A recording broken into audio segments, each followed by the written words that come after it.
just first WPIAL championships since 1984. It's been a whole team effort. I mean, from the scout team defense to the wide receivers to the great offensive line I have.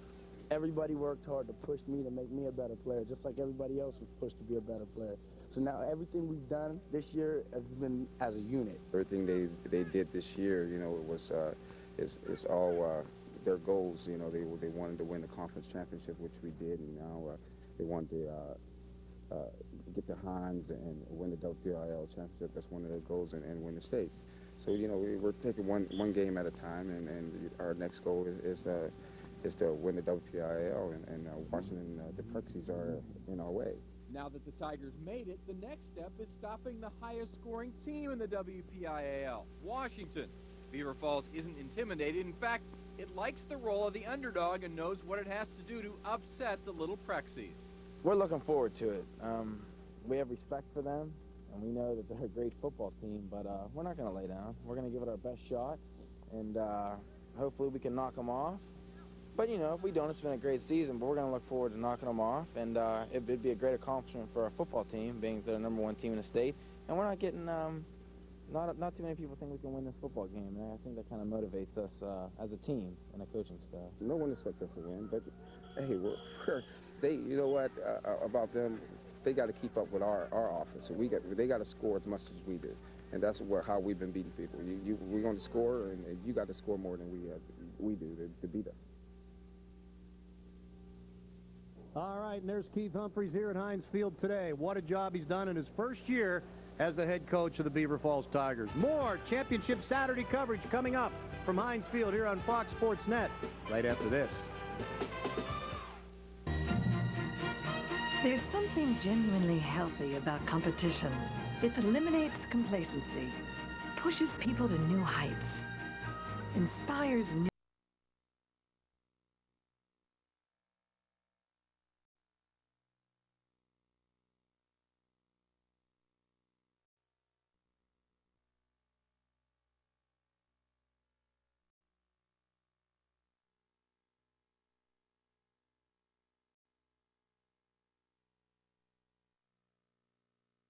For their second WPIAL title under head coach Guy Montecalvo. Warming up here at Heinz Field, getting set to play the Beaver Falls Tigers. Guy Montecalvo was a defensive back when he was a player himself in college, played for Joe Paterno at Penn State. And although Washington's defense is really good, it's their offense that really turns heads. Matter of fact, if the Little Prexies can score 28 points in their game here against Beaver Falls today, they will set a new record for points scored in a playoff season, the most ever in WPIAL playoff history. Here's more on the Washington Little Prexies from Rob King.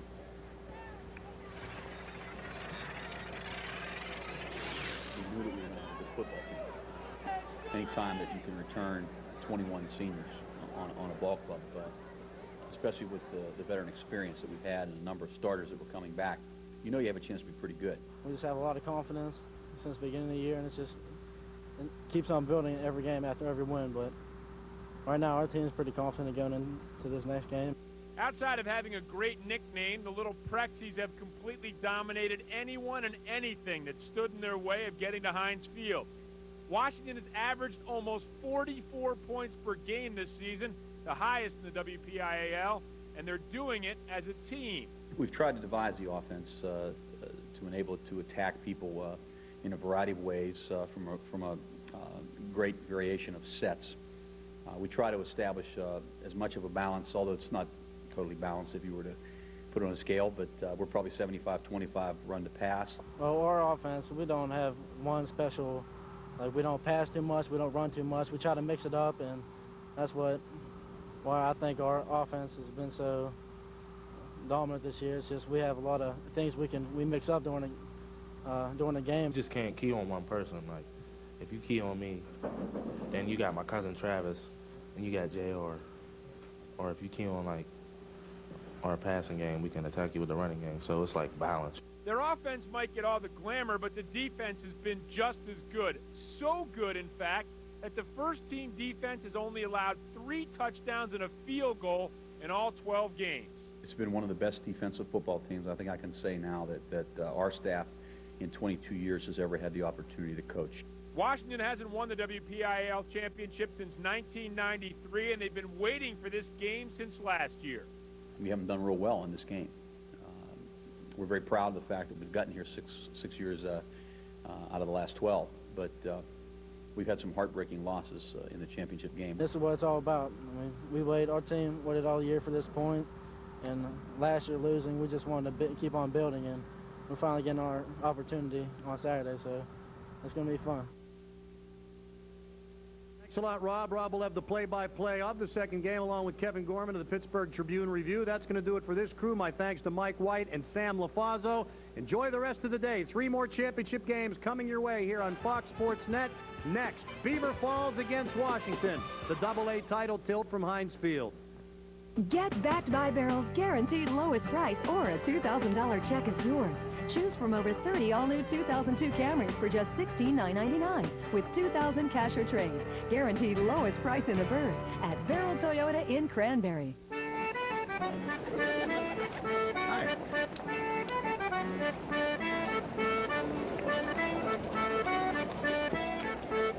Got some spare change?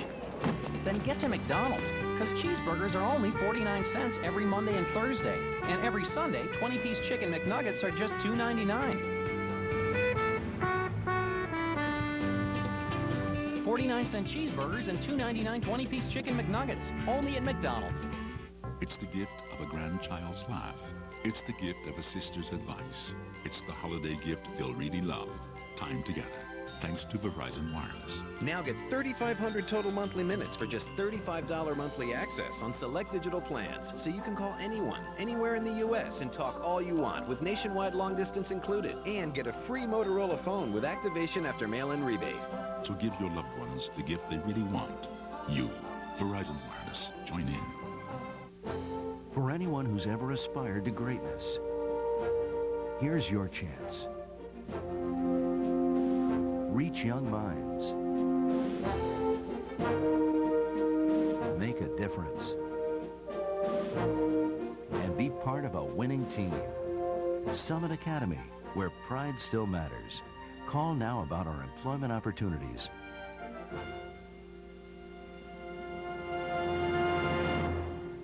Hurry in for Backed by Barrel savings at Barrel Chevrolet. Lease a 2002 Blazer 4x4 for only $299 a month. Get 0% financing and save over $4,500 in finance charges. Plus, pay nothing until 2002. Get Backed by Barrel Chevrolet.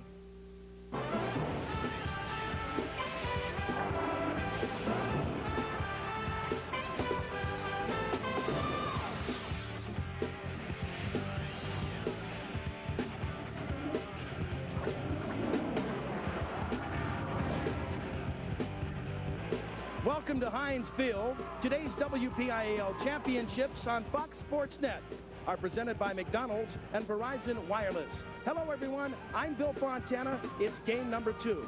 6 title games in the past 12 years. Not too bad for undefeated Washington High School against the 11-1 Beaver Falls Tigers. It's number 1 in the state against number 2 in the state. This anticipated matchup, well, you're going to find out the results very soon. The Class AA crown, that's next. And here's our broadcasting team for game number 2, Rob King and Kevin Gorman. All right, thanks very much, Bill. And I think, Kevin, we've been looking forward to this game. You're talking about 2 high-powered offenses, and it would seem like this is a game where we're going to see a lot of points scored.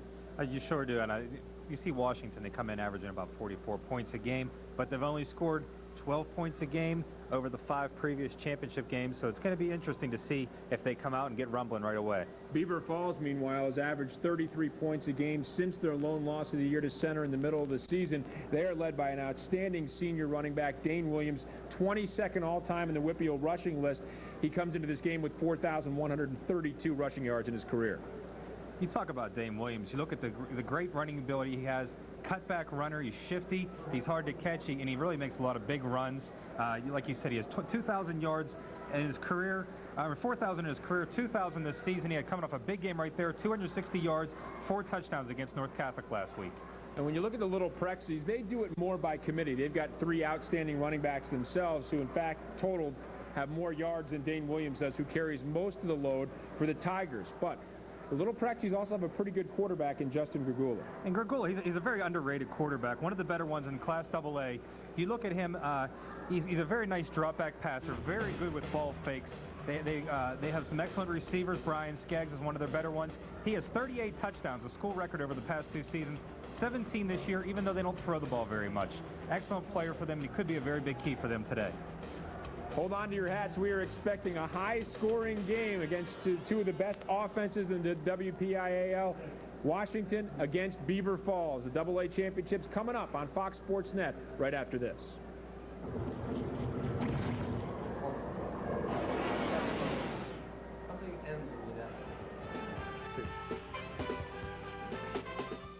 Today, this woman saw her paper published by a leading medical journal, discussed a new technique with colleagues overseas, and recommended a course of care that she believes has the best chance of success.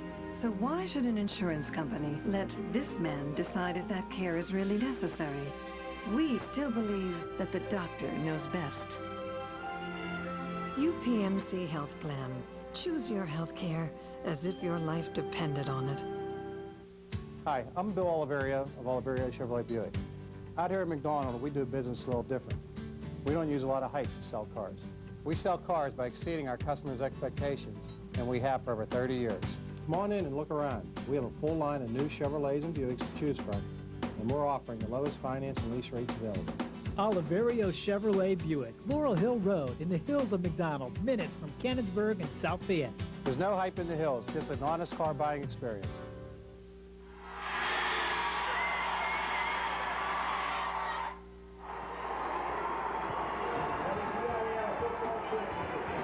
Sportsnet are presented by McDonald's. We love to see you smile. And by Verizon Wireless. Join in. And Kevin, we're getting set for the kickoff in this game, and before we do, here is the national anthem.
All right, we're getting ready for some football here, Kevin. Kevin Gorman of the Pittsburgh Tribune-Review, and this is one we've been looking forward to. As we mentioned, two high-scoring teams, Beaver Falls against Washington. Washington has gotten into a habit of being here. Beaver Falls, this is their first trip to the finals since 1984, and they're doing it under first-year coach Keith Humphreys. And an interesting thing about that was the last time they made it here in '84, they had to beat Washington on their road to the championship game. They played a Washington team that Guy Montecalvo considers one of his best ever. They had Brian Davis, a 4,000-yard rusher, went on to play at Pitt, and they beat Wash High 13-6 in the muddy field up at Geneva College in the first-round game. So, you know, Montecalvo played a little bit of revenge on his mind, maybe not for the players, but more so for him. These two teams don't play that often. You mentioned the last meeting in 1984. Beaver Falls leading the series 5-2. The last Washington win back in 1918. From 1917 to 1926, Washington won 4 titles. So this is sort of a rebirth for them under Guy Montecalvo in his 22 years there. He's beginning to get them back with a frequency that these kids' grandfathers or great-grandfathers were used to at one point. That's for sure. You know, he's a Wash High guy himself, so I think that, you know, he takes a lot of pride in restoring that tradition. You can see the fans have got their Beaver Falls Tigers paraphernalia ready for a Tiger victory, but what is it going to take to do that? Defensively, we talk about Washington's offense, Kevin, but Washington's defense, especially their first unit, is outstanding. Yeah, they've only allowed 3 touchdowns and a field goal this season. All touchdowns are by pass. They rarely play into the fourth quarter. A lot of times you'll see this team, I think they have a handful of shutouts going into. They have 8 first-half shutouts, 5 shutouts through 3 quarters. That's something where, you know, these guys, they're doing their job, and then they have a safe lead. They get off the field, let the young kids play. That way they're ready for next year. I think it's going to take a very good effort by Beaver Falls just to be able to put some points on the board. Beaver Falls coach Keith Humphreys, talking to him earlier this week, seemed very confident that his team can play with Washington. I think a lot of teams have come in awe of the Little Prexies and what they've been able to accomplish this season and in the past couple of years under Guy Montecalvo. But let's talk a little bit about Beaver Falls being in some close games and Washington not, and whether that will be a factor. And that's one of the things to talk about. Washington hasn't been through a game where they've had to play the starting unit through the fourth quarter. They've been, even in the playoffs, they haven't had to deal with that. They had some blowout wins over South Park and New Brighton, and that's going to be a challenge for them. It's something that seems to hurt them when they come down here for the championship game, is that they haven't, you know, they're a little banged up after a couple quarters sometimes, and they haven't been in those tough challenges. Beaver Falls has. They've prevailed. I think the real challenge came, and the true test for Beaver Falls came in week 3 of the season when they played New Brighton. They were trailing. They went down, scored late in the game, won 22-20. 4 days later, they lose to Center 7-6. And they really haven't had any problems since then. You know, they had a challenge with Aliquippa in the playoffs, where it was another, I believe, another 22-20 victory. But Beaver Falls has been rolling along, and like you said, they have so much talent. They have every reason to be confident because of their players, but it's going to be a matter of how these players come up against a team that might be better than them. One thing that Keith Humphreys says he tried to stress this year was more balance in the Beaver Falls Tigers' offensive attack. We talked about Dane Williams, but Justin Shiro, their quarterback, a senior, a very good one. He led them to 2 very impressive drives late in the Aliquippa game and also late in the New Brighton game in order for his team to pull out those victories. And that's something that they needed. They didn't do as much last year. Shiro, I think his confidence went down a little bit. He was struggling at times because they were only putting him passing situations when it was 3rd and long, 4th and long, and they needed to come back. You know, it's not something where you have a high percentage rate there. Now they've tried to balance it out. They have a 1-2 punch with the run, with the pass. They have so many guys to throw to, from Slappy to Leo Clements to Tyrone Gooseby, the tight end Seth Job, and B.J. Tench. They have a lot of options, and then you have out of the backfield you have Williams and Karcheski. So he has a lot of players to look to. He has a big line to throw behind, and I think you're seeing Justin Shiro play at a very high level right now. Each team has outstanding offenses. You can't really predict if it's going to be a high-scoring game, but we are certainly expecting one. Stick around. We're getting close to the kickoff of the AA game between Washington and Beaver Falls. Back with more after this.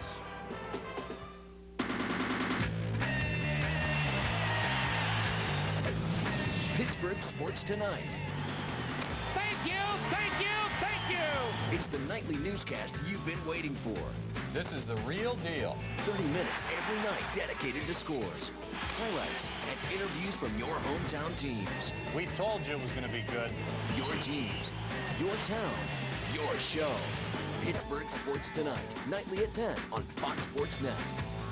Come on and feel the love for the guys. Introducing the best damn sports show, period. Here are the rules.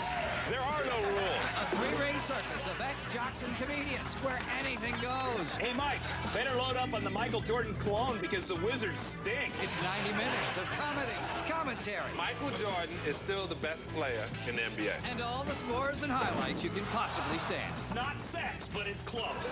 Weeknights at 7:30 and 11:30 on Fox Sports Net. Kurt Warner's life unfolded like a fairy tale. An unknown seeking a dream in the NFL. I had no job, I had no money, we were living off of food stamps. Until his hope became reality and gave him the opportunity of a lifetime. 2 minutes to go in the Super Bowl. Your team is tied.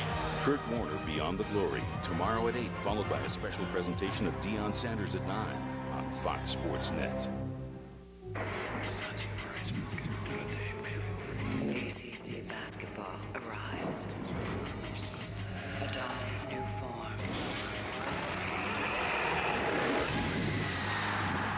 A superior game.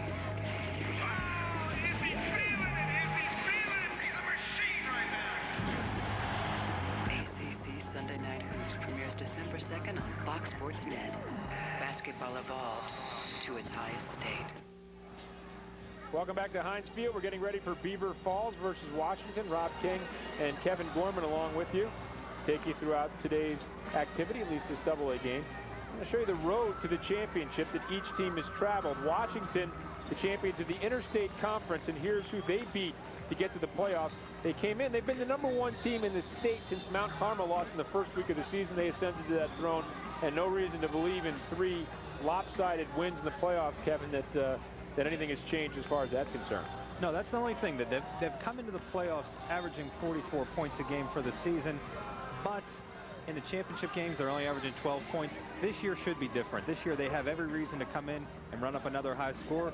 The one thing you have to take into consideration is that the Little Prexies have never started a season with 13 consecutive victories. Twice they were 12-0, 1990 and 1995, and lost in the WPIAL finals. Both times by 1 point. In 1990, they lost to Canevin 21-20. In 1995, they lost to Burrell 14-13 in the first WPIAL championship game that went into overtime. In that 1990 game, they were banged up, had some injuries, some suspensions, and Montecalvo thinks that's one of his best teams that he ever had. Both those teams very high on them. As far as Beaver Falls, we mentioned that the champions of the Midwestern Conference have not been to this championship game since 1984. Their road to get here was quite a bit more difficult. In fact, the first couple rounds, they had a hard time getting out of those rounds. Pair of 2-point victories, and it seems like they kind of escaped by the skin of their teeth. But as they got further into the playoffs, they seem to be playing better, and that's a good sign for a team, is that when you get into the semifinal round, you're starting to hit your stride, you're starting to pick up, and they're not unfamiliar with the territory now. That's what Dane Williams told me this week. He said, look, we've got a Midwestern Conference championship under our belt. We have 2 playoff victories, and now we're ready to win that championship. It's our turn. 2 wins over Aliquippa this year, a win over Carlinton. There's always a question when teams get into the championship game, Kevin, who's been in the other league, who's been in the better league, who's faced a better competition throughout the course of the year, and that's something we'll talk about a little bit more as the game unfolds as well, and the proof will be in the pudding and on the field here at Heinz Field today. Let's go down now to Bill Fontana. Bill? Rob, thank you very much. This is Suzanne Montecalvo, and to my understanding, you're quite an athlete, and also the daughter of Coach Guy Montecalvo. Tell us a little bit about yourself, Suze. Well, I run track, and I play basketball for Wash High, and I'm a senior this year. And how's your basketball team going to be? We should be pretty good. We were second in the WPIAL last year, so we're hoping to get back there and win it this year. It's my understanding, too, that your dad believes a lot with plyometrics and track and football in the spring. They really don't even touch the ball. Your thoughts about this game? Any peculiar things that he did this morning? No, he just got ready as usual. I just wish him luck, and I just think that we all believe, and the players believe, and they're just determined as ever to win today. So, if you can refresh my memory, there was a story about one of the daughters, I think, that was born on the night of the Aliquippa game, a playoff game. Is that correct? Yeah, that's me. Was that you? What was the story there? Well, my mom was going into labor with me like about a half an hour before the game started, and my dad was at the hospital with her, and she told him to leave to go to the game, so he did. He went to the game, and I was born while he was at the game. And what are your thoughts about Wash High this afternoon? They're going to win. There you have it, Suzanne Montecalvo. Let's go back upstairs and join Rob. Bill, thanks very much. And she's a track superstar, not just good in track. She is. She runs the 100, the 200, several other events for the freshman. So a star athlete, and he's the track coach there as well. We'll be back with more after this.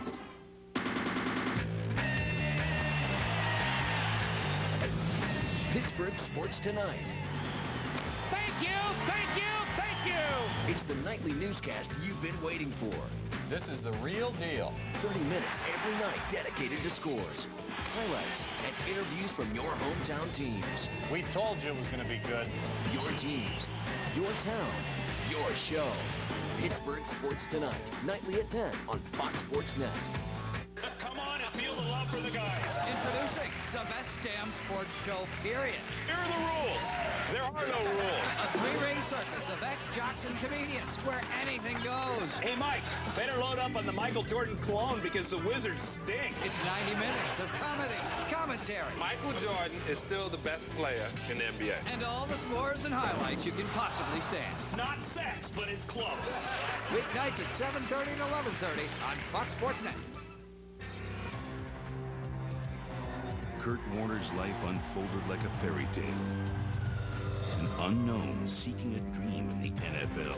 I had no job, I had no money, we were living off of food stamps. Until his hope became reality and gave him the opportunity of a lifetime. 2 minutes to go in the Super Bowl. Your team is tied. Kurt Warner, Beyond the Glory, tomorrow at 8, followed by a special presentation of Deion Sanders at 9 on Fox Sports Net. ACC basketball arrives. A doll of new form. A superior game. Is he feeling it? Is he feeling it? He's a machine right now. ACC Sunday Night Hoops premieres December 2nd on Fox Sports Net. Basketball evolved to its highest state. And the little Prexies getting ready to try to improve to 13-0, taking on Beaver Falls. Washington has just won the coin toss. They have elected to receive. They will get the ball first. We were mentioning something about Guy Montecalvo just before we went to break, but some rumblings that this is perhaps his last season as football coach, because he's also the track and field coach at Washington. And we just met Suzanne Montecalvo. Guy has a daughter, Laura, who's an 8th grader at in the Washington School District, and she is considered an outstanding track athlete. She's one of the top in her age group in the junior nationals for the AAU, and he said he's going to see her through in track and field, but he's making no promises about football. When I asked him if this was going to be his last season, he was non-committal. He wouldn't answer the question. He just said, we'll see. I don't know if I can live without football, but you know, I've been doing this for a long time, and it takes a lot of time and effort, and I don't want to do anything but give 100% to these kids. So we'll see if you know, maybe they go on and win a state championship if this is his grand finale. There is some wind as Jerry Hall gets ready to kick off. Deep for Washington. Brian Cherry is back there, and he is one of their top return men. And the kick is a good one. This is fielded instead by Travis Thomas. Thomas gets the block, heads up the right sideline, and knocked out of bounds. A good return as he takes it all the way out to the 37-yard line, where Washington will take over 1st and 10. And last week we saw Washington start the game with a bang where they fumbled the opening kickoff, but Javon Washington recovered it, went 53 yards for a touchdown. So this one, at least they're going to have start off with a drive. They run a lot of multiple sets, a lot of motion. They try to confuse teams a little bit. They've got that wingback set, J.R. Ward, with Travis Thomas and Vonnie Johnson in the slots. Now this is Thomas in motion. Play action fake. Looking to pass. Little swing out into the slot. And he's got some room. Thomas eludes one tackler, cuts back. Looking for some room. Hit and finally corralled and taken down by Spencer Waldron. A big gain of some 24 yards on the first play of the game, and you expect them to come out running. Instead, they go to the air. And that's something, you know, I think that they wanted to come out and make a big play first. Like you said, they have so many misdirection plays you get to prepare for. The first thing they're looking for is the run. They come out, few fakes, and throw a nice big pass play. You saw Thomas coming in motion to begin that play. You'll see a lot of that as well. And now in motion, the other side is Johnson. Quick toss, cuts back up the middle. Johnson's got plenty of room up the middle. And down inside the 10 and to about the 7-yard line. Oh, you talk about quick strike capabilities. 2 plays, and they're already down at the 7-yard line. And Johnson just has that breakaway ability. You watch him come through here. Once he breaks through that line, look at the stride pickup. he starts moving and chugging those legs. And, you know, I saw him do it 2 weeks ago against South Park. Once he gets in that open field, he's a hard guy to catch. Take another look at him getting that seam and bursting up the middle, taking it inside the 10-yard line. Gugula calling the signals. Quick hitter up the middle, and this time Ward is stuffed inside as Pisano leads the charge. We haven't even had Matt Karcheski also win on that. Haven't even had a chance to set the teams. J.R. Ward, Travis Thomas, and Vonnie Johnson, all of them have at least 795 yards rushing. Brian Skaggs, our leading receiver, in DJ Valley. The offensive line, all seniors: Borkowski, Sapula, Cohen, Hughes, and Dan Moses, a West Virginia recruit, anchoring the right side of that offensive line. Second and goal. Gugula under center. Has Thomas in motion, pitches to him. Heads up the left side, and gang tackle down there, taken down maybe a 2-yard gain or so as Karcheski and Nestor in the stop there. Adam Krepp, Blair Cockfield, Mike Pisano, a very good player, Rory Thomas and B.J. Tench along the 50 front. Regis Bolden and Matt Karcheski, also the fullback, are the linebackers. Tyrone Gooseby, Spencer Waldron, Patrick Nestor, Rodney Slappy. A lot of talent and a lot of size in that defensive backfield as well. But yeah, they have so many dimensions that they added. They have Johnson, who's a breakaway guy. They have Travis Thomas, who's a slash, and then J.R. Ward, who's just a bulldozer right up the middle. And they can go whichever way they want. Little wrinkle motion, now play action pass. Cutting across, and it is picked off by Patrick Nestor. Nestor still on his feet, spins back towards the middle of the field, and the first big play of the game turned in defensively by Beaver Falls. Going for Brian Skaggs there, had him open. I don't think he ever saw Nestor. No, Nestor just popped up there, made a really nice catch on this one. You see him kind of make a fingertip grab on it. I can't tell you how important this game was. And you also see Waldron was covered, had covered Skaggs on that play. This is something, you can't let Washington get started. You have to kind of demoralize them a little bit and say, we're not going to let you score on us. I can't tell you how this could change the momentum of the game at least at the very early part of the game. Quarterback Justin Shiro brings his team to the offensive line. Has two receivers split out to the left. Now Slappy in motion, quick pitch to Dane Williams. Williams gets the corner looking for some room, cuts back, and finally dragged down after a gain of about 9 or so. Dan Moses, the West Virginia recruit who plays both ways, an offensive lineman perhaps in college, making the tackle, but not before Williams picked up 9 yards. And you see the downfield blocking by the receivers. Matt Karcheski led this pitch right here left. What Williams needs the blockers. He can hide behind these guys because he's not a very big guy. And then he has that quick burst where he just bounces outside and then takes off. And power left here, except Karcheski lined up to the right side. Receiver split, so a balanced formation. Hand off to Williams again. Looks to cut back. And this time he is stopped after a short gain, but it's going to be enough, it appears, for a Beaver Falls first down as we take a look at the Tigers starting lineup.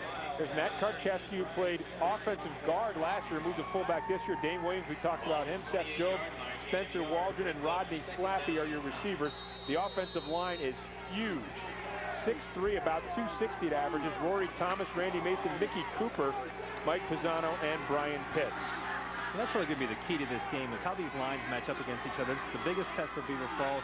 Washington has a really good front, and it's going to be a matter of whether you can overpower them or they're going to be victimized by the speed and agility. Gyro, quick pass. Slappy makes the move, gets out, and picks up about 7 yards before he's gang tackled there. Justin Hull in on that stop, as well as Darnell Barnes.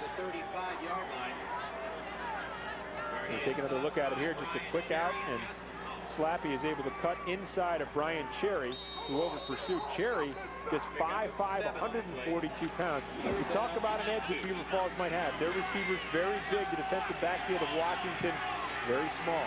And that's something they also are very good after the catch, aside from their size. They have the ability to spin off. Dane Williams here. Bouncing outside, he's going to pick up 6 and pick up another first down for Beaver Falls before he is finally tackled by Travis Thomas. So Beaver Falls moving the chains. I think one of the advantages Beaver Falls has, aside from the size advantage on the receptions, they also have that size advantage on the downfield blocking. And you get these big guys leading the way for Dane Williams. They just have small guys there that they have to get a few little shots in on them and mix things up for Williams, and he can follow those blocks. You see Keith Humphreys, former Aliquippa star, played college football at Louisville. Shiro's got 3 receivers in this set now. Williams, the lone back, gets the pitch. Trying to get the corner. He's got it again. Looking for a block downfield. Cuts back inside that block and picks up 14 yards. Williams made a very nice hesitation move, and you saw him stop about a yard or 2 short of the first down marker. Cut back inside. Here you're going to see him. He goes wide right. He's going to stop here. Follow his blockers, cut back inside, and get that first down. You see Waldron doing a nice job of at least getting in the way of the defender and allowing Williams to cut back, and that is his forte. He is a cutback runner. And that's the thing that Montecalvo said. They have to watch him cutting back. You can't allow this kid to just sit there and hesitate and wait for the blocks and then go through. Here's Williams again off the left side, looking for some room behind big tackle Rory Thomas, and picks up just a couple. As Dan Moses equal to the task defensively to make that stop. Rory Thomas listed at 6'5", 290, probably bigger than that. As we take a look at the Prexy's defense, Borkowski, Giles, P.J. Hughes, Moses, and Vontae Johnson. And the linebackers, Sapula, Trapezzano, and Montecalvo. And the secondary, Thomas, Barnes, Cherry, and Skaggs. Sapula, one of their best players. He's had some injury problems. We'll get to that in just a moment. Shiro back to pass. Plenty of pressure. Eludes it at first. Now he's got some room. Looking and can't get around Moses. As Moses ranging over to make the stop. Now this Washington team set a school record with 51.5 sacks this year. They had Shiro in their grasp, but Shiro's a pretty big kid. Yeah, he's a big guy, and you see them, they kind of bounce off his legs there a little bit. But I think he has the confidence that he's willing, because of his arm strength, to take a sack. But he's also strong enough to know that it might take more than one guy to take him down. Able to get back to the line of scrimmage as Borkowski had a great shot at him. That was Moses, so I beg your pardon, it was Hughes that eventually came over to make the stop there. Now Shiro, 2 receivers split to the left. Got a tight end on the right side. Play action pass. Looking and lofting one. And Slappy goes up for it and can't come down with a grab. Defending on the play, Darnell Barnes, and that's going to bring up a 4th and 8. And that's going to bring on the punt team for the Little Prexies, or for Beaver Falls, I beg your pardon. There again, trying to capitalize on that size advantage as Shiro floated one out there. Slappy looked like he got his hands on it, but I think Barnes might have gotten a hand in there to knock it down. And now a fake punt. And a completion, and it's going to be enough for a first down. As Spencer Waldron makes the grab on the fake punt. What a gutsy call there by Beaver Falls. And this is a Washington team you don't want to take too many risks with, because they're going to make you pay for it. But Shiro throws a very nice pass to Waldron, just in time, just enough for the first down too. No pressure on him, able to float it out there. Waldron makes the grab. They needed 7, they got 8. So Keith Humphreys, the first-year coach, with a gutsy call. As you can see, Montecalvo screaming, and I don't know if he called for a timeout or not. No, Beaver Falls instead calls the timeout. It is scoreless, but there's been plenty of action so far. Back with more from Heinz Field after this.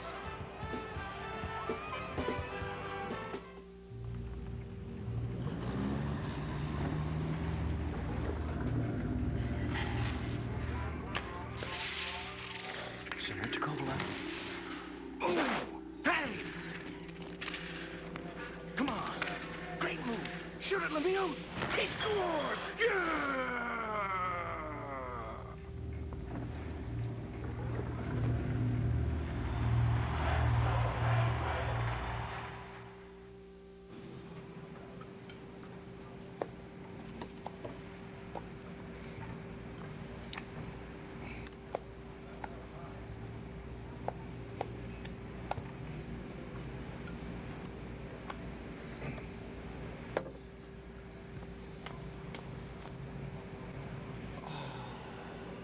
NFL This Morning. It's the pregame show that's not really a pregame show. Tomorrow at 10 on Fox Sports Net. So up to fake punt, Beaver Falls maintains possession.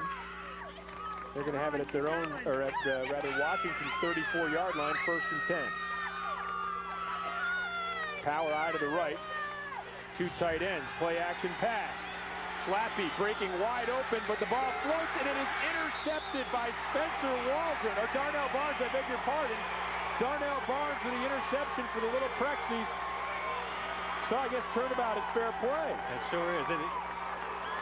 Slappy got behind the defender on this, and you're going to see the replay right here. The ball hung up there a little bit. You see the upward spiral, and it gets up there a little high. Great grab by Darnell Barnes. Big interception for them. There is some wind on the field, so if you don't get a good, crisp, tight spiral, the ball will flutter, the ball will float, as happened there. Darnell Barnes, one of the few guys in that secondary with some size, and he comes up with his first interception of the year. Now play off the right side in the misdirection, and no gain on the play. Hey, it's the new show that everyone is talking about, the best damn sports show, period. It's the new nightly show that features a comedian who's a die-hard sports fan and a bunch of ex-jocks who really know the game. Critics are calling it a collision of sports and comedy, and just what we've been waiting for. Introducing the best damn sports show, period. Weeknights at 7:30 and 11:30, only on Fox Sports Net. Speaking of that interception, that was the first interception by somebody other than Dale Calloway or Brian Skaggs for Washington this season. That's the 11th interception for the Prexies, and those two had accounted for all 10 of them. Pagula in motion, trying to go up high to Skaggs, just off his fingertips, was double covered, but had beat that double coverage and was open. And Slappy in there defensively, as well as Tyrone Gooseby, a couple of excellent athletes, stars for the Beaver Falls basketball team as well. That's the thing about Skaggs, is you see the guy, he doesn't have great size, doesn't have great speed, but he runs very nice routes and he knows how to get open. The ball was just slightly overthrown. He extended, he almost got a chance to have it, but it was just a little bit too high for him. Well, interesting, we talked a little bit about the speed and athleticism of Beaver Falls secondary, and so far it has been pretty good. Very early in the game to be making too quick a judgment, however. Pagula back to pass again, lost another one, and this one is overthrown, intended for Skaggs once again. So the Little Prexies, 3 and out, are going to be forced to punt. That looked like it was supposed to be a hitch and go. It looks like there was a little miscommunication there. I didn't see Skaggs really make much of a hesitation there, and I don't know if that was if they had a little trouble reading that one, or if he just overthrew him on that. And so back deep to receive the punt will be Spencer Waldron. I don't think we'll see a fake this time. No. Pagula, as the place kicking, also handles the punting chores. Set a school record for extra points as well as touchdown passes, and this kick off the side of his foot does get a forward roll, but once again the Tigers are going to get the ball in excellent field position at the 43-yard line. So they were forced to punt, but 3 and out for Washington, so they get the ball right back in good position again. I think it's going to be interesting to see if Washington hasn't allowed a rushing touchdown. You see Dane Williams is having a pretty good game so far, having his way with running the ball. I want to see if they can maybe punch it in from 43 yards. Well, each team prides itself on its balance. They like to run the ball, but they can throw it as well. So it'll be interesting to see what Coach Keith Humphreys calls for here. Shiro, quick pitch out to Williams. Tries to get the corner, does. Cuts inside and picks up nice yardage once again. Boy, he got a nice block on the outside by Tench, Bernard Tench, the junior. A nice kick-out block here. I think you saw, they had him sealed with Tench and Karcheski there on the side. It's nice when you have a guy who was a right guard last year playing fullback behind you. He's basically getting a running start as opposed to just lining up in 3-point. He'll run it occasionally, can catch the ball a little bit, as we see Dane Williams has now moved to 21st on the all-time list.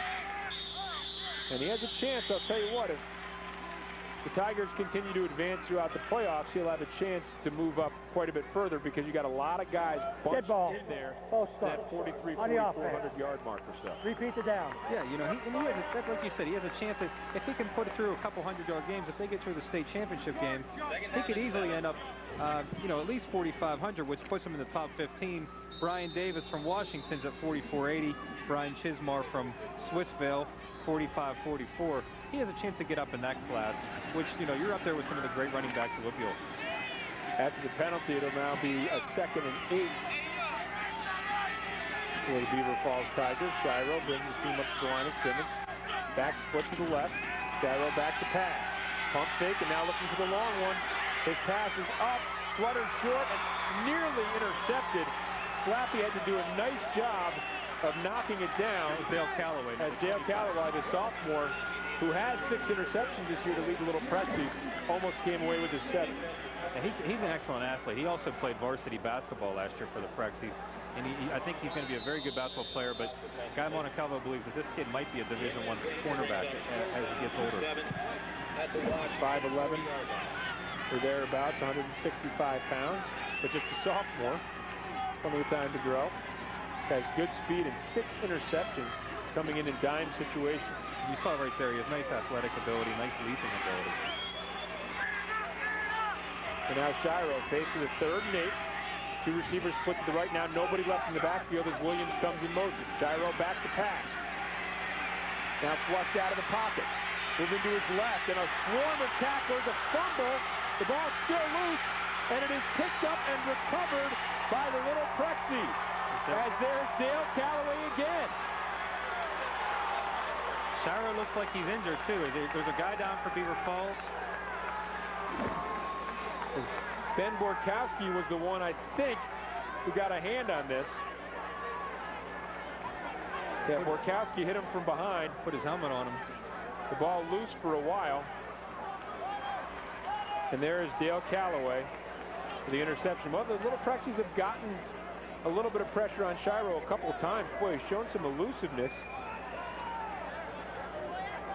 Boy, Beaver Falls had 2 chances to recover that. Number 55, I believe that's Mike Pisano.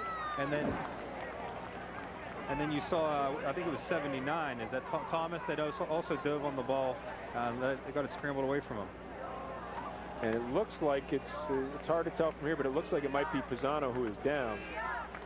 That would be a big blow. Pisano, not only a starting offensive lineman, but also their best defensive player, particularly in that interior. Yeah, Keith Humphreys thinks that he'd be a really good college defensive end, but he lines up, I believe, as nose guard or nose tackle for the Tigers because they want to use his speed on the inside to offset the other big guys that they have. So this could be a big loss for them. There's Pisano on the right part of your screen. And the ball comes loose. I think you're going to see him go for it here. It looked like he landed on his elbow. Yeah, hard to say, or maybe somebody landed on his ankle there. Tough to speculate. You see him. He is limping off. Yeah, and again, it looks like they're holding that elbow, so you might very well be right. That might be where the injury lies. And for Keith Humphreys, that is a key injury. Pisano was not able to return. Bill Fontana? Rob, this is Steve Higgins, and he is a former quarterback at Beaver Falls High School. Steve, actually, if you can tell the story quickly, what happened? You played for Larry Bruno. Yes, I played for Bruno in 1975. He's a great coach. Started a tradition that we still have today. And they flipped the coin, and what happened at quarterback? He had a quarterback controversy my junior year, and he did flip a coin before one of our first games. And the game turned out in a loss. That week I switched to receiver, and we had a successful season. Stevie went on to get a full ride at Alabama, so he's rooting for the Tigers. Let's go back upstairs and join Rob and Kevin. All right, thanks very much, fellas. A quick hitter inside, and Travis Thomas picked up about 7 on that play. So they're telling us now it's a shoulder injury to Pisano. They're working on, evidently, that left shoulder. When they hold the arm like that, a lot of times, maybe it popped out of the socket. Could be a separation. But we'll wait for official word. Another quick hitter, and this is Brian Cherry, the reserve, who's in there, and he pops one for 12 yards, and that's enough for a first down. So Washington seemingly back in their offensive groove now after going 3 and out their last time. You see Cherry came in motion, picked the lead block from Ward, and able to scoot for 12 yards. And Cherry's another guy, like you said, with the dimensions that they have. I mean, here's a guy who's small, he's quick, and he's a 4-year varsity player. As small as he is, he came up as a freshman and played for the Prexies. See him working on Pisano on the sideline. Thomas in motion, and it's Cherry coming back the other way. Again, I'll tell you what, if you've ever played any high school football against a team that moves anything like Washington, it is very, very difficult to figure out who has the ball. You got guys going in motion one way, then back comes Cherry the other way with the ball. Keith Humphreys really stressed trying to stay at home defensively, make sure you don't overcommit, and go for that first fake. It's very important not to just follow your assignments, but it seems like these guys are tackling not only the guy that's getting the ball, but also the guy that's getting the fake. So you have to make sure you tackle everybody. Thomas now with the pitch. Plenty of blockers in front of him, breaking it free and inside the 10-yard line. Travis Thomas rumbling for some 20 yards. And that's going to set up a 1st and goal as J.R. Ward, the fullback, with another good lead block. Carries down to the Tiger 9-yard line. We'll see Ward here with a kick out, and then nothing but daylight. He outran his blockers. This is the 2nd time for the Little Prexies inside the 10-yard line. The first time they had a 3rd down pass picked off. This is Cherry in motion. He gets the pitch. Cuts back inside. Brought down after a short gain. Pickup of a couple. And it'll be 2nd and goal from the 7. This is the time you might see Vontae Johnson pop in there again and maybe throw a dive up the middle with Vontae. He's really explosive up the middle. Doug Buford made the stop there. He had the game-winning interception last week. What proved to be the game-winning interception, the score that put him ahead for good. That was really the turning point of that game. Marty Nishodka from North Catholic had a 41-yard run nullified by a penalty. 51-yard penalty altogether, and that was the turning point. Well, still scoreless after 1, but Washington knocking on the door. We'll be back with more after this. Zip, zilch, 0% financing. Area Suzuki dealers have 0% financing on 2002 Suzukis, Vitaras, Grand Vitaras, XL7s, and Esteems, all with 0% financing. Lease a 2002 four-wheel drive XL7 for only $279.95 per month for 39 months. Now is the best time ever to visit Pittsburgh area Suzuki dealers, but you gotta hurry. 0% financing ends soon.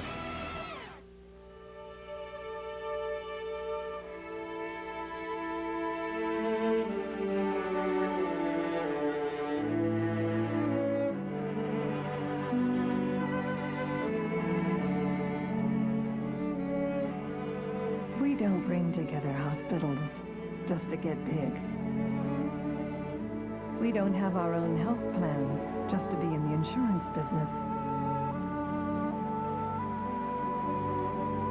We don't invest in doctors and technology or follow the U.S. News rankings of best hospitals just to pat ourselves on the back. We do it so the people of Western Pennsylvania get the finest care in the country. Right here. At UPMC, we don't have one good reason for why we do what we do. We have 4,000,001. Want to make this a Thanksgiving to remember? You'll need food. Don't do that again. Games. Friends. My parts are showing. And surprises. We'll handle this. Throw the Thanksgiving bash, everyone will want to crash. Never before seen on television, Star Wars Episode 1, The Phantom Menace. Plus, a sneak peek at the StarWars.com documentary, R2-D2 Beneath the Dome. Success has gone to his dome. 2 television premiere events. Fox Sunday. Welcome back to the 2nd quarter of our WPIAL AA championship between Beaver Falls and Washington. We expected lots of scoring. We've seen plenty of offense, Kevin, but not a whole lot of scoring. Washington, though, knocking on the door. Yeah, couple big defensive plays. Each team has an interception at this point. I don't think you're going to see Washington throwing the ball right now, though. Washington now, after changing their set, has moved a couple guys. They had big-time unbalanced power to the right side. However, we have a flag. And it came before the snap, so you'd have to believe that, well, you'd think it was going to be against Washington, but it's going to be against Beaver Falls. It's offside.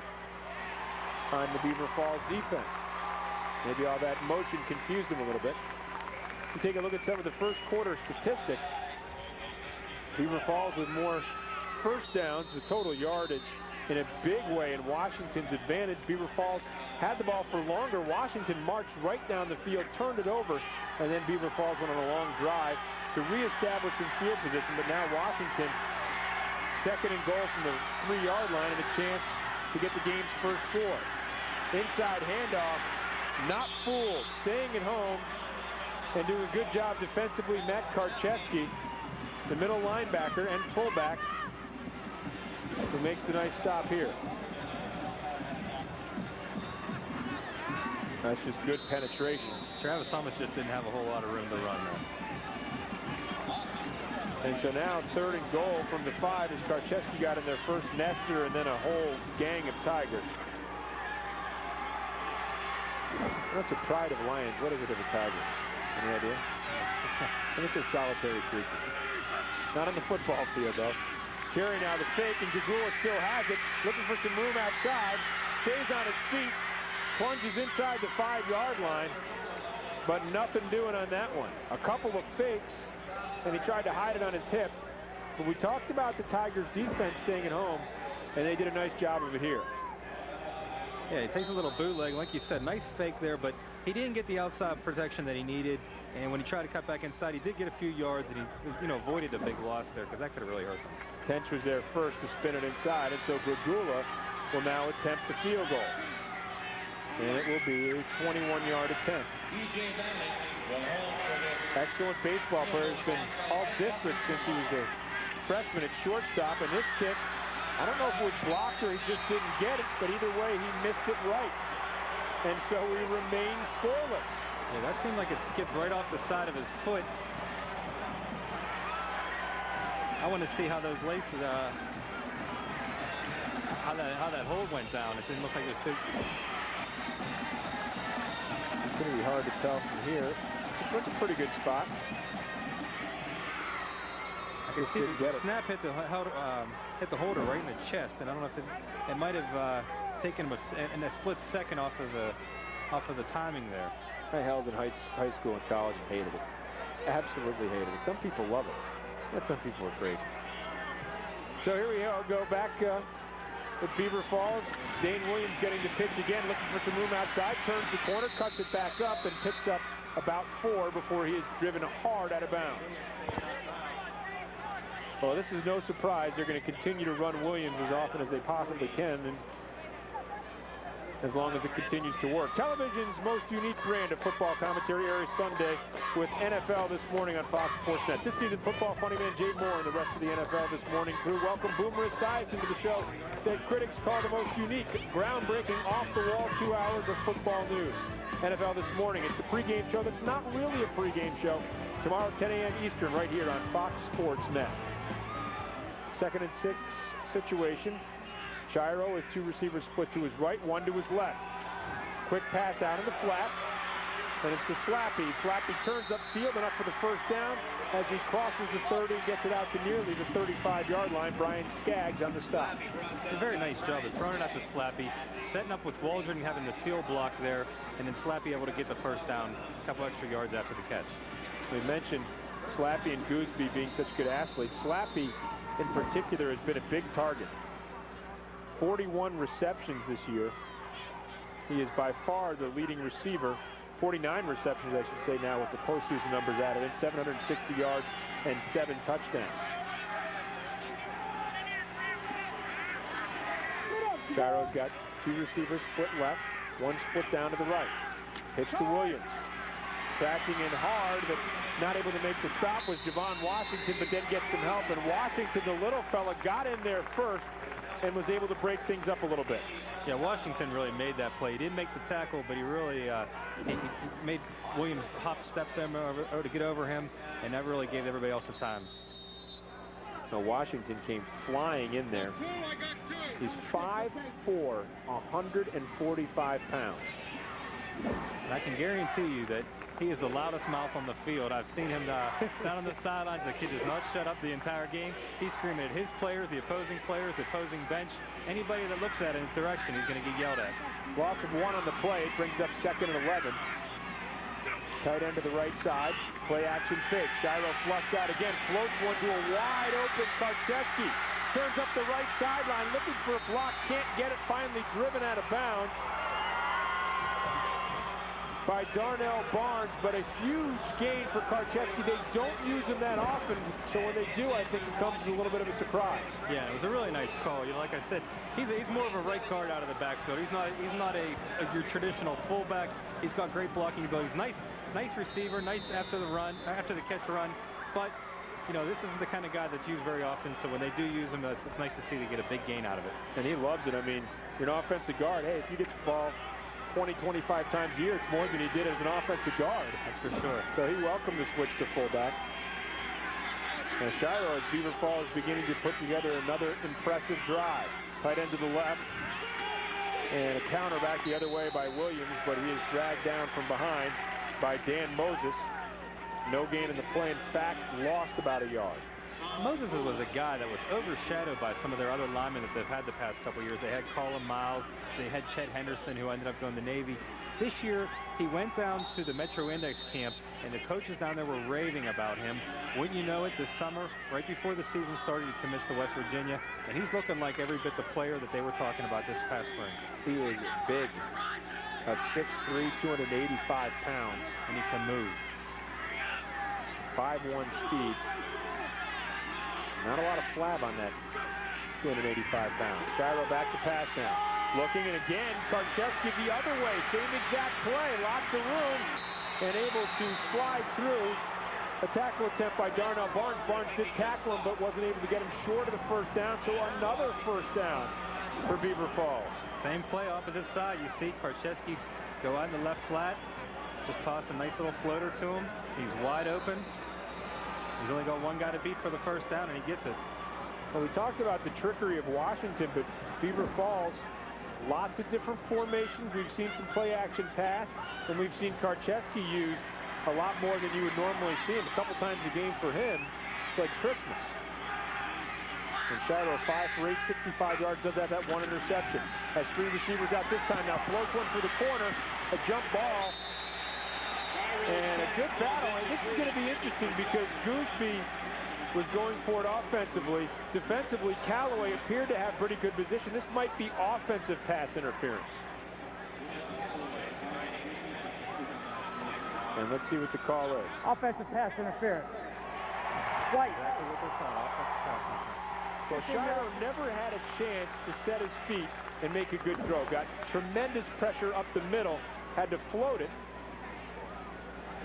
That's just good defensive position. Callaway wanted it immediately.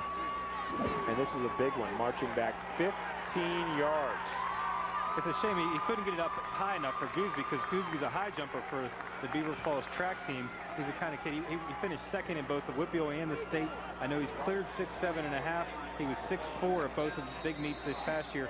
So if he could have put it up there, you know, you have Callaway's a basketball player, Goosby's a basketball player. If they could get a nice little jump ball, it would have been interesting. They don't want to slappy. Gooseby, a great athlete, and he had a tremendous game, particularly defensively against North Catholic. Shiro now, back to pass. Has 2 receivers out in the formation, comes back with a screen the other way. Williams gets past the first blocker, the first tackle, and then another one and cuts back, still on his feet. Looking, and here goes Williams. Dane Williams is going to take it all the way in for the score. Wow. What a tremendous effort. Or was that Gooseby? I guess it was Gooseby. No, we talked about what a tremendous athlete he is, and Gooseby, just like that, shows some of that athletic ability. Well, I could have swore that was Dane Williams the way he was running, but you're right, it's Gooseby. He looks like he's down once, twice, 3 times right there, 4. 4 different guys had their hands on him. He breaks all his tackles. You see how strong his legs are. And the guy weighs 6'3", weighs about 185, 195 pounds. And takes it to the distance, and the extra point is up and good. So Beaver Falls has struck first. They lead 7-0 back from Heinz Field after this. All right.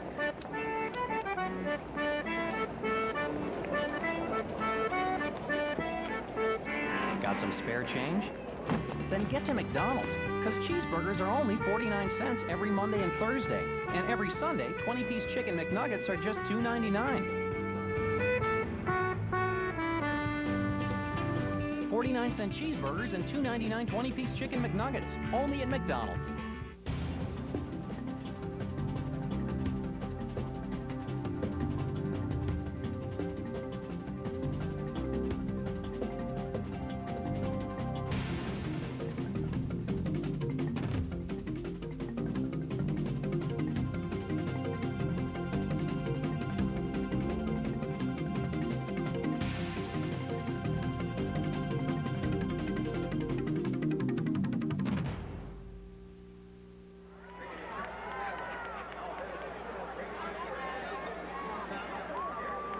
Tyrone Gooseby is a big playmaker for Beaver Falls. Has just 18 catches coming into this game, 6 of those for touchdowns. Make it 19 with 7 for touchdowns here as he gets the throwback and then makes some magic happen in the open field. And you saw Rory Thomas out there make a big block, but Gooseby had a lot to do with that run. And back to live action.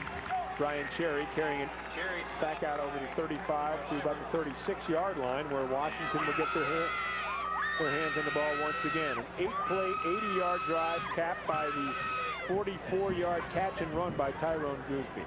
Now it's going to be, I'm interested to see how Washington responds to this. They've been down twice this year. They trailed Brownsville twice early in the season. They were trailing South Park 7-0 to start the game in the semifinals. And they're pressing up on those wide receivers. A toss, and it is fumbled, and it's still on the carpet, and it is recovered by Beaver Falls. And it looks like that was Vontae Johnson that fumbled it. Yeah, the senior could not get his hands on it. Looked like a pretty good pitch. He just took his eyes off it, lost the ball, and Beaver Falls has come up with a big turnover.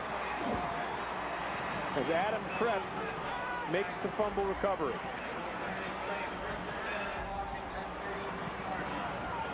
So another big play by the Beaver Falls defense. And just like that, after an 8-play, 80-yard drive, they're back out on the field again. And that's where you look at the first quarter statistics. Washington had advantage in the yardage, but Beaver Falls had a 7:05 to 4:50 time of possession advantage. And that's what this Washington defense has been on the field a lot right now.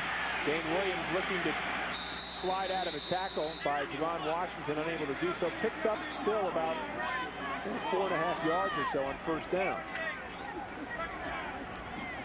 So a good positive pickup. Bring up, let's call it 2nd and 6. And if you can shorten the game against Washington, it's like going against any other high-powered offense. As much as you can keep them off the field, the better it's going to be for your defense, the better it's going to be for your chances of winning the game. That's one of the pitfalls for Washington. If they score so much and get ahead so quickly, their defense hasn't played that many quarters this season. Now here's a fumble back the other way.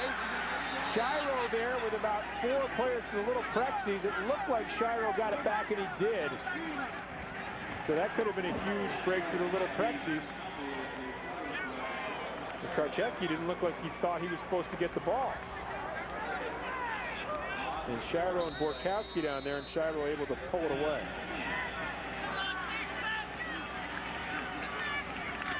Boy, Shiro did a good job of getting in there and fighting for it with some of those big boys.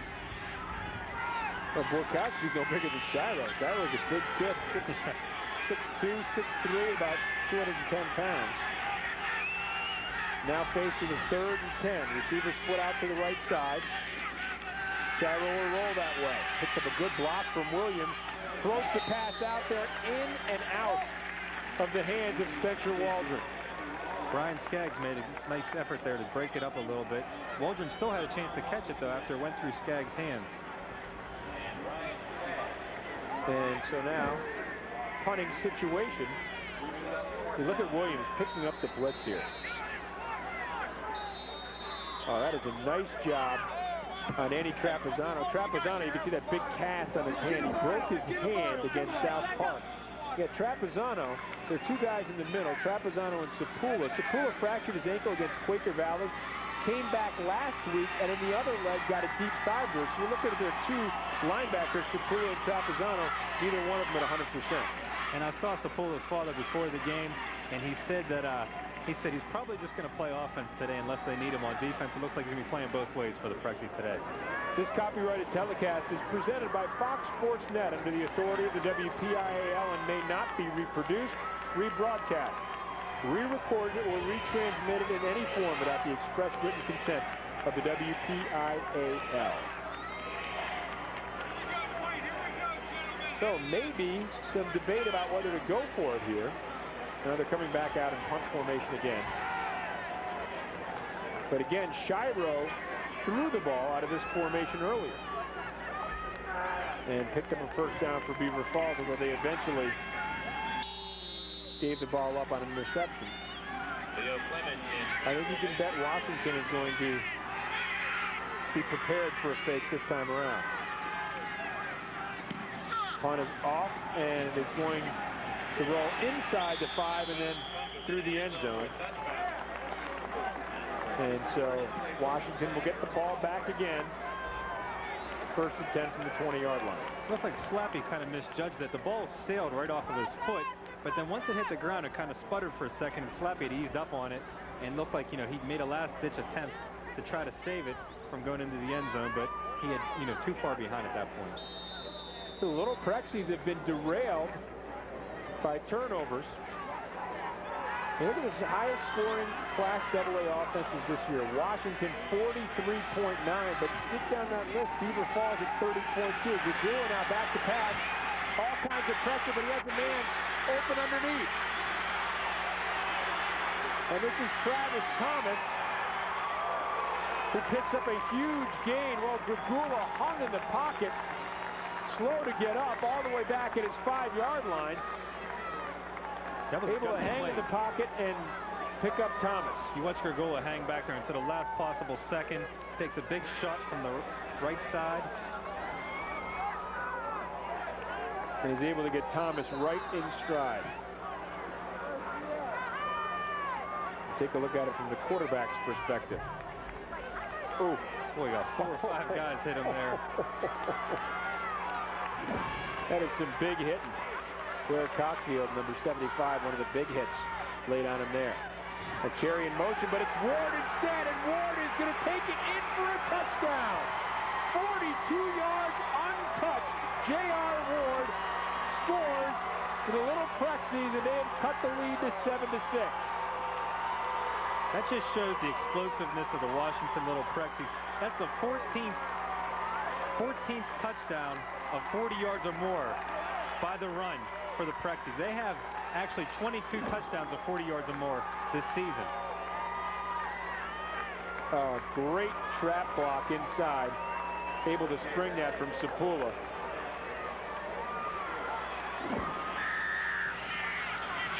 And the extra point is off the crossbar and no good by Sapula. Looks like they had a little more difficulty with the snap again. Yeah, Gagula has the Washington Little Prexies record for extra points in a career with 106. Now that's down in time. Yeah, still a little trouble getting that ball down.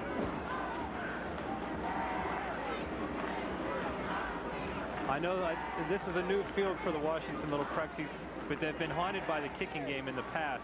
In WPIAL championship games, I know back in, was it 1993, they came in undefeated and lost in overtime to Burrow. Was that 93 or 95, I believe? I'm sorry, 1995, they lost to Burrow in overtime because they missed a field goal. They elected to go for 2 in overtime rather than risking kicking extra point in the NFL field goals, and goalposts. And so, they ended up losing that game by 1 point, 14-13. That was another undefeated team. So yeah, they've gone to the wider goalpost since that time. I wonder if Guy Montecalvo wishes he had that back. But his team has now scored 172 straight games. They haven't been shut out since 1987. They led the WPIAL in scoring in the decade of the 90s, averaging almost 30 points a game for the entire decade. Led the WPIAL in scoring last year, led them again this year at nearly 44 points per game. But they are way off that average right now, although we have seen their quick strike capabilities. They've had moments this year where they've rung up a couple 3 touchdowns in a couple 3 minutes. So no lead is ever safe against this Little Prexy's team. And that was the 13th touchdown of the season for J.R. Ward, who came in needing 95 yards to get 1,000. He's probably halfway there already. 3 backs with 795 yards or more heading into this game. There's the kickoff. Rolling towards the sidelines and picked up there. Well, that's not a wise play at all. No, good by Tyrone Guthrie. Yeah. He should have let the ball roll out of bounds. That's one of the things I think these kids, they get the ball rolling toward them, and they feel like that's something that's their job to get the ball, but they also have to make the heads-up play. If it's rolling out of bounds, let it keep going. Take that chance. You know, that thing had some momentum behind it, too. So instead of having excellent field position, they are pinned at their 17-yard line. Keith Humphrey, sort of a nonplussed look on his face. That cost them 18 yards right there. They started to 35. Shiro hands to Williams, tries the left side, and this time he's bottled up for no gain. Host of tacklers, Moses was one of them in there. Vontae Johnson, who's not only a running back, but doubles at defensive end. Again, Washington, a team with a lot of speed defensively. Beaver Falls a big size advantage up front, but their big guys are not overly physical. They run pretty well, but they're not a real smash-mouth team like you would expect with an offensive line that, again, averages some 6'3", 265 pounds.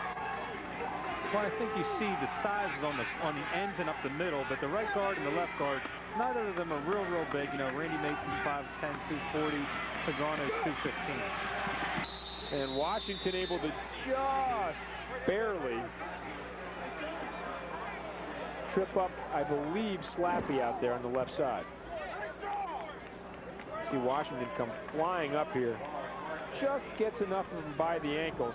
Slappy doing a pretty good job of reaching forward and came up just about a foot or so short of a first down. So it's going to be 3rd and, can't be anything more than a foot. I wouldn't be surprised to see Shiro go right up the middle here on a sneak. He's really strong on these short yardage situations. And that's exactly what he's going to do, but not much penetration there. Or rather, excellent penetration by Washington's defense, but it looked like Shiro might have slid through some sort of little crease there and picked up the first down. Going to be awfully close. Oh, they're going to call it a first down. Last week they had a fourth and short against North Catholic. I think it was like a 4th and 2, and Shiro went up the middle for about 5 yards, and he just broke a few tackles, and you know, he kind of stumbled. He would have had open field if he hadn't stumbled. But he's a really strong runner in short yardage situations. The pitch out to Williams out of the power I, trying to get outside, and this time nothing doing.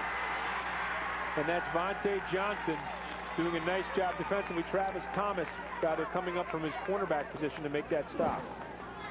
Williams does not have blazing speed, so if they can get him to stretch out wide, that's the speed we're talking about defensively, as Washington came all the way over from the other side. Thomas getting there first. And that's what you see. You know, I think Washington started to adapt. They're cutting off the cutback angles that he has. He's running wide. They have a guy step for step with him on the outside, and they also have several other guys behind him cutting off the cutback angles. He doesn't have the room to make a little hop, skip, and jump and go. He has to continue outside. So Beaver Falls and Keith Humphreys calling a timeout with the score 7-6. Beaver Falls leading Washington right now. 2:43 left to go in the second. This is an opportunity for Beaver Falls. Clearly, if they can pick up a first down or two, they can start thinking about scoring. But I would think right now, part of what you would want to do is use up some of this clock so that if you're forced to punt, Washington doesn't have a whole bunch of time left to try to score. Yeah, I'm wondering whether they're going to try to pass the ball, only because Washington has such good defensive backs in the sense that they could pick it off and go the other way. You don't want to give them the lead going into halftime. So you might see some ball control, keep the ball on the ground between Williams and Shiro. You know, moving they're trying to get a very deliberate drive going here, and like you said, eat up the clock and get the ball moving downfield so that if they do have to punt, at least they're not giving Washington good field position late in the first half. Yeah, it's going to be an interesting call on 2nd and 10. Shiro now with a power backfield. Slappy back there along with Karczewski. Shiro, play action fake. Borkowski with some pressure, lofts a long one, and it is intercepted. And this is Skaggs with some room to run. Skaggs cuts back inside, and Slappy finally able to drag him down from behind. A good pressure by Borkowski helped set that up. Humphreys didn't listen to me. No, yeah, it was kind of a risky play. You know, you take the chance of underthrowing him like he did. Gooseby got behind the defense, but he underthrows him a little bit inside. Skaggs makes a great interception and has a nice return on it. Now Washington has the ball at the 31 with two and a half minutes left. You know, they have a very good chance of scoring and taking the lead into halftime. That could be a very, very important play in this game. It looks like Moses coming off the field. It looks like some sort of equipment difficulty. So he's going to be replaced by Jared Molinaro coming in for probably just this one play.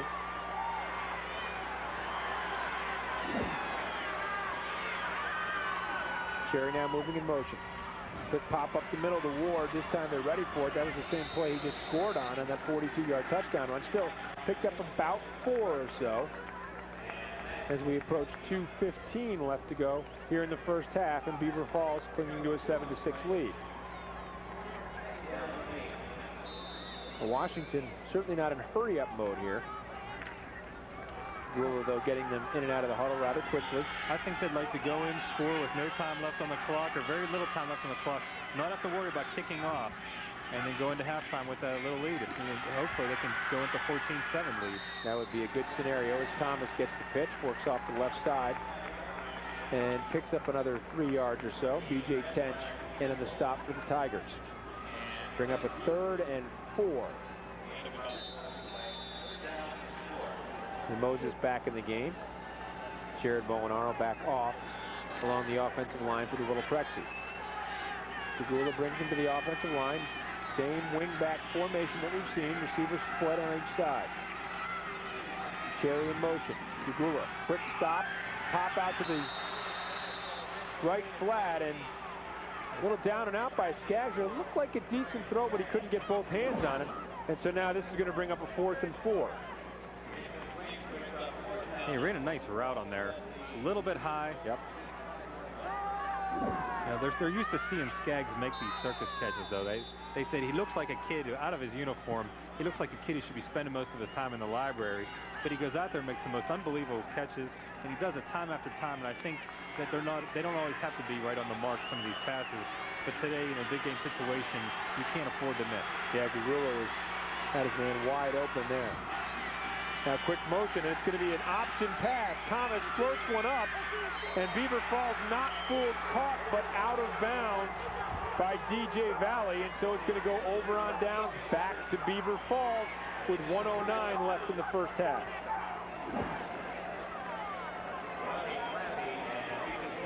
Well, Thomas didn't really sell that all that well, did he?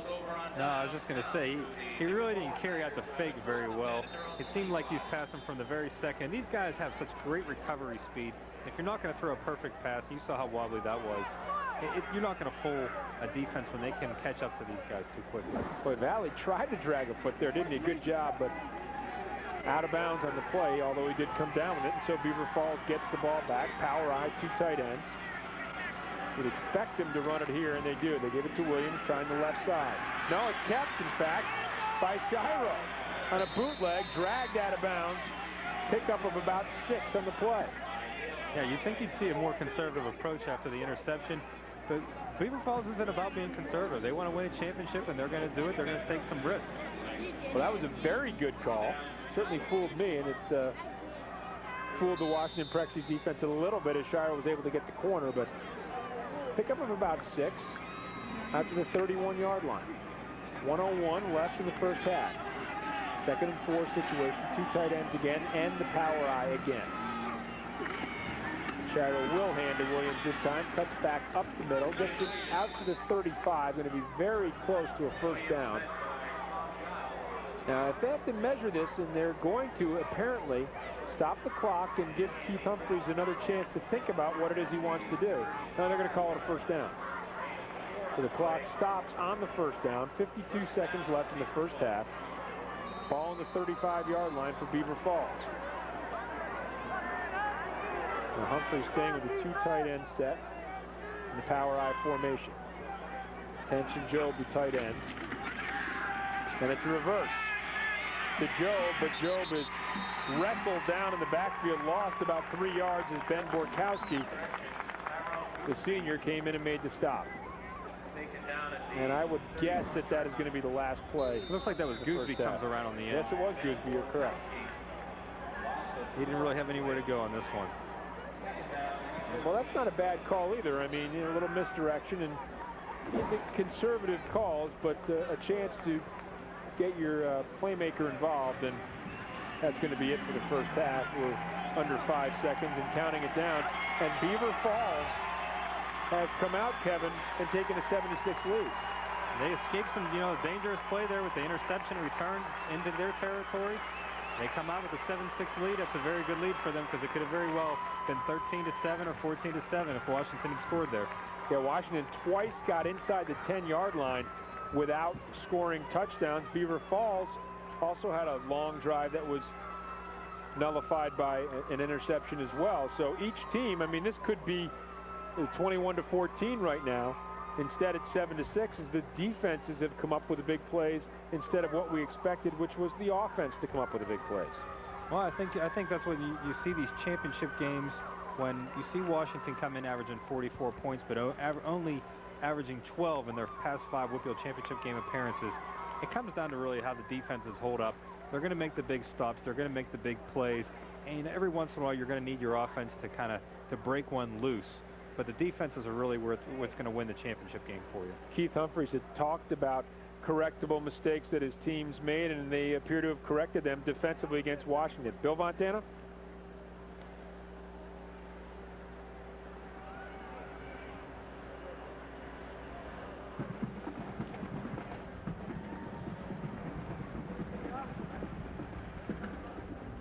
Okay, evidently we're having some difficulty with the audio there as Keith Humphreys' Tigers head to the dressing room, leading by a score of 7-6. You're watching the WPIAL AA Championships on Fox Sports.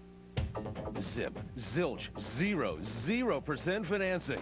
Area Suzuki dealers have 0% financing on 2002 Suzukis, Vitaras, Grand Vitaras, XL7s, and Esteems, all with 0% financing. Lease a 2002 four-wheel drive XL7 for only $279.95 per month for 39 months.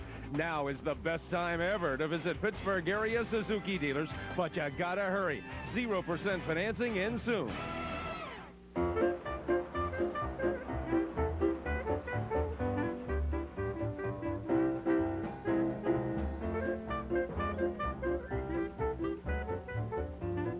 Shouldn't you get your own subscription to the Pittsburgh Tribune Review?